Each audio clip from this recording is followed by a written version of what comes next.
عربی کا ایک شاعر کہتا ہے الام مدرسۃ اذا اعددتها، الام مدرسۃ اذا اعددتها اعددت شیبا طیب الاعراب۔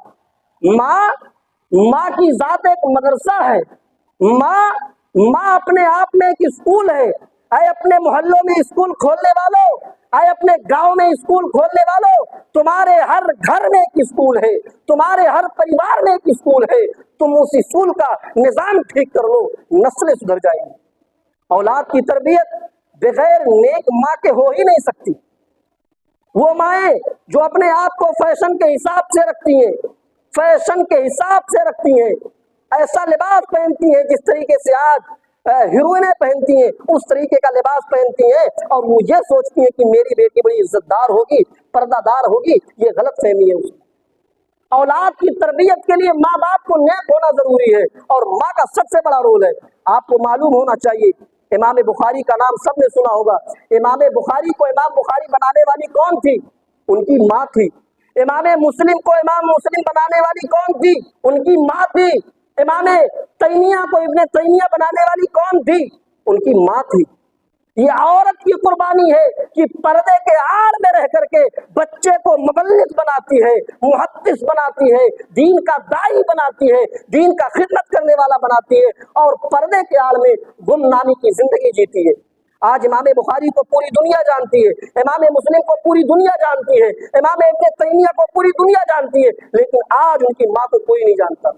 یہ ایک عورت کی قربانی ہوتی ہے۔ اولاد کی تربیت کے لیے ماں کو نیک ہونا ضروری ہے۔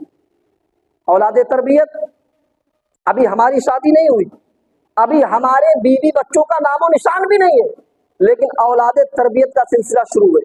کیسے؟ صحیح بخاری کتاب النکاح کی روایت ہے، اللہ کے نبی جناب محمد الرسول اللہ صلی اللہ علیہ وسلم فرماتے ہیں تنکح المرأۃ لاربعین لمالها ولحسبها ولجمالها ولدینها فاظفر بذات الدین۔ اللہ کے نبی صلی اللہ علیہ وسلم فرماتے کہ جب کسی عورت کا نکاح ہوتا ہے، جب کسی لڑکی کا بیاہ ہوتا ہے، جب کوئی عورت بیاہی جاتی ہے، تو عام طور سے اس کے یہاں 4 چیزوں کو دیکھا جاتا ہے، 4 چیزوں کو دیکھا جاتا ہے۔ اللہ کے نبی فرماتے لمالہا، یہودیوں کے یہاں اس کا مال دیکھا جاتا تھا، یہودیوں کیا لڑکی کا مال دیکھا جاتا تھا، لڑکی مالدار ہے یا نہیں، لڑکی پیسے والی ہے یا نہیں، شادی کر رہے تو شادی میں جہیز میں موٹر سائیکل ملے گی یا نہیں، 5 لاکھ روپیہ کیش ملے گا یا نہیں، 4 ویلر ملے گا یا نہیں، یہودیوں کیا لڑکی کا مال دیکھا جاتا تھا۔ وَلِحَسَبِهَا، اور عرب کے اندر زمانے جاہلیت میں لڑکیوں کا حسب نسب دیکھا جاتا تھا، لڑکی کون سے خاندان کی ہے، کون سے قبیلے کی ہے، ہم انصاری ہیں تو ہم شادی انصاری ہی لڑکی سے کریں گے، ہم خان ہیں، ہم چودھری ہیں تو شادی ہم چودھری کے اور خان کے ہی لڑکی سے کریں گے۔ عرب کے اندر زمانے جاہلیت میں لوگ حسب نسب دیکھتے تھے۔ وَلِجَمَالِهَا، اور عیسائیوں کے ہاں لڑکیوں کی خوبصورتی دیکھی جاتی تھی، لڑکی کتنی خوبصورت ہے، لڑکی ہینڈسم ہے یا نہیں، لڑکی دیکھنے میں چاند کا ٹکڑا لگتی ہے یا نہیں، لڑکیوں کو دیکھنے کے لیے لڑکی کی خوبصورتی دیکھی جاتی تھی۔ وَلِدِینِهَا، اور اسلام کے آنے کے بعد لڑکیوں کو دیکھنے کے لیے دین کا معیار بنایا، اور فرمایا اللہ کے نبی نے فَاظْفَرْ بِذَاتِ الدِّین، او میری امت کے لوگوں، او میری قوم کے لوگوں، جب بھی تم اپنے گھر میں کوئی بہو لے کر کے آؤ، جب بھی تم اپنے گھر میں کوئی اپنے بچوں کے لیے بیوی لے کر کے آؤ، اپنے ہونے والے بچوں کے لیے کوئی ماں لے کر کے آؤ، تو دیندار ماں لے کر کے آؤ، دیندار بہو اپنے گھر میں لاؤ، دیندار بیوی اپنے گھر میں لاؤ، دیندار ماں اپنے گھر میں لاؤ، کیونکہ جب ماں دیندار رہے گی تو اولاد کی تربیت اچھی کرے گی۔ وہ مائیں جو موبائل لے کر کے ٹک ٹاک دیکھتی ہیں، وہ مائیں جو موبائل لے کر کے گانے دیکھتی ہیں اور فلم دیکھتی ہیں، وہ مائیں اپنی اولاد کو کیا تربیت کریں گی؟ اذان کا ٹائم ہو گیا، ماں سیریل دیکھ رہی ہے، اذان ہو رہی ہے، ماں دوپٹہ کھول کر کے فلم دیکھ رہی ہے، وہ ماں اپنے بچی کو کہہ سکتی ہے کہ بیٹا اذان ہو گیا، جا کر کے نماز پڑھ لو؟ آج کل کی بچیاں بھی بڑی خطرناک قسم کی ہیں، ماں کو پلٹ کر کے جواب دیں گی کہ خود تو پکچر دیکھ رہی ہو، سیریل دیکھ رہی ہو اور مجھے نماز پڑھنے کے لیے کہہ رہی ہو، پلٹ کر کے جواب ملے گا۔ اس لیے اولاد کی تربیت کے لیے ماں باپ کو نیک ہونا ضروری ہے، ماں باپ کو پہلے نمازی بننا ضروری ہے، ماں باپ کو پہلے نیک ہونا ضروری ہے۔ ماں باپ اولاد کی تربیت میں ایک بہت بڑا رول ادا کرتے ہیں. اولاد کی تربیت میں ماں باپ ایک بہت بڑا رول ادا کرتے ہیں. غالباً ترمذی کی حدیث ہے, اللہ کے نبی صلی اللہ علیہ وسلم فرماتے ہیں ما من مولود الا یولد علی الفطرہ فابواہ یہودانہ وینصرانہ ویمجسانہ.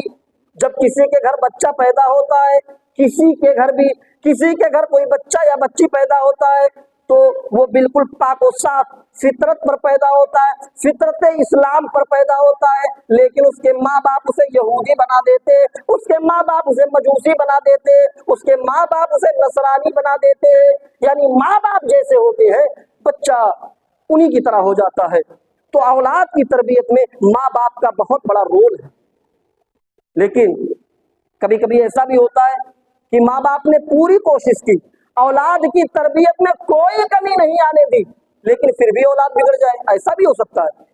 ماں باپ نے کوئی کمی نہیں چھوڑی لیکن پھر بھی وہ بگڑ گیا, کیونکہ اللہ نے اس کے حق میں ہدایت لکھی ہی نہیں تھی. تو ہدایت ہم اور آپ تھوڑی دے سکتے ہیں.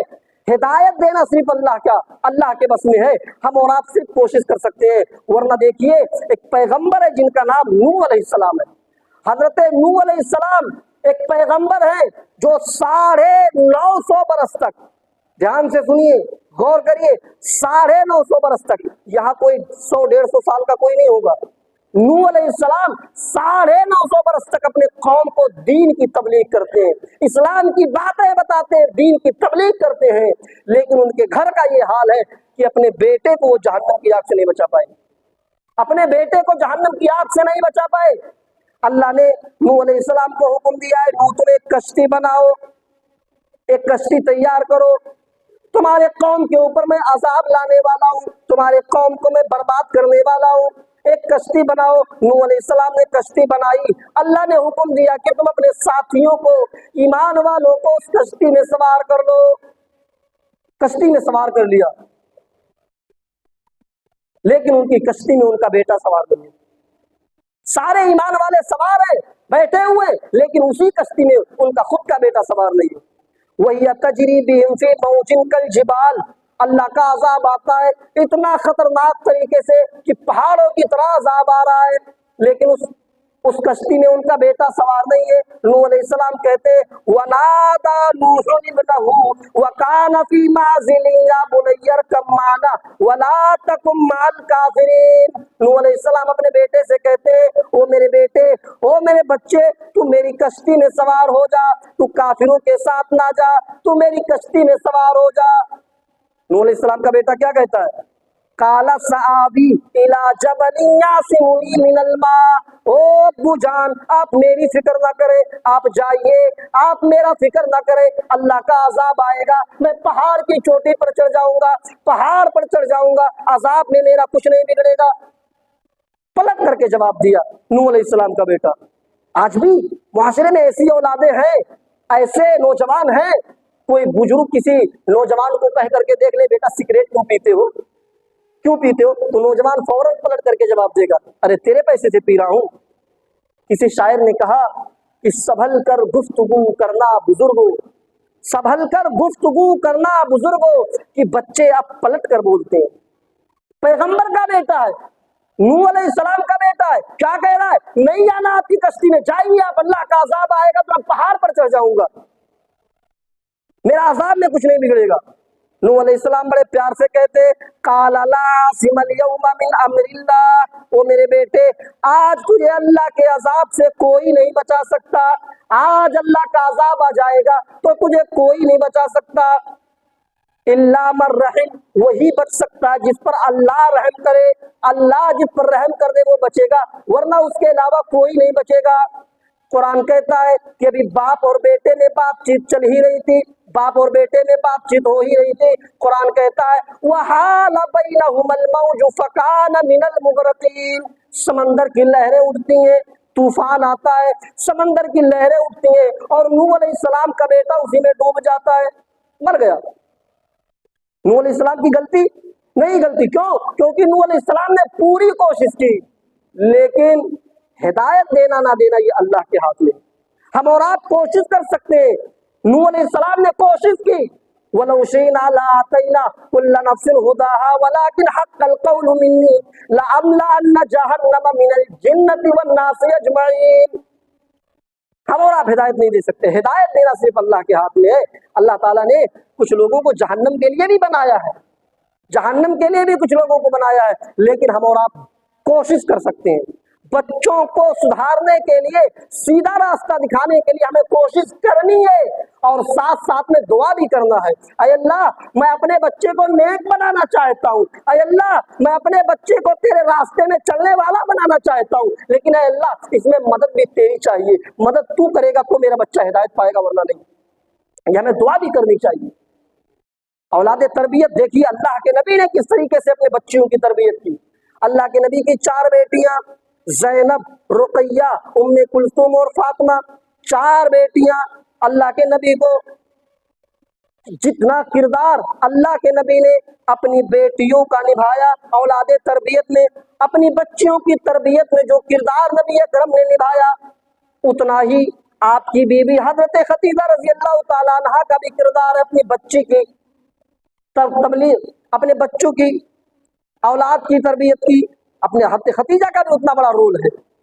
دیکھیے اللہ کے نبی صلی اللہ علیہ وسلم کو کافروں نے مکے کے اوقاف بازار میں مارا، کافروں نے مکے کے اوقاف بازار میں مارا، نبی اکرم بے ہوش ہو کر کے گر گئے، پیشانی پر خون جم گئے۔ کسی نے حضرت فاطمہ رضی اللہ تعالیٰ عنہا کو خبر دی کہ فاطمہ تم یہاں کھیل رہی ہو، کافروں نے تمہارے باپ کو مکے کے اوقاف بازار میں مارا ہے۔ اس وقت حضرت فاطمہ رضی اللہ تعالیٰ عنہ کی عمر 7 سال یا 8 سال کی تھی، 7 سال یا 8 سال کی بچی تھی حضرت فاطمہ رضی اللہ تعالیٰ عنہ۔ سنتی ہیں کہ کافروں نے میرے باپ کو مکے کے اوقاف بازار میں مارا ہے۔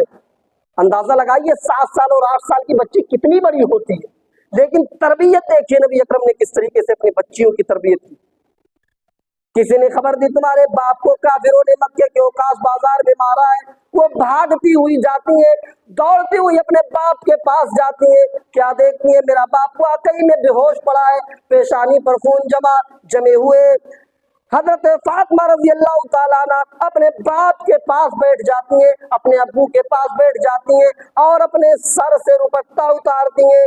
میں جو چیز بتانا چاہتا ہوں اس پر آپ غور کریں، 7 سال یا 8 سال کی بچی ہے حضرت فاطمہ رضی اللہ تعالیٰ عنہ، اور شرم و حیا کا یہ عالم ہے کہ 7 اور 8 سال کی عمر میں بھی اپنے سر پر حضرت فاطمہ رضی اللہ تعالیٰ عنہ دوپٹہ رکھے ہوئے۔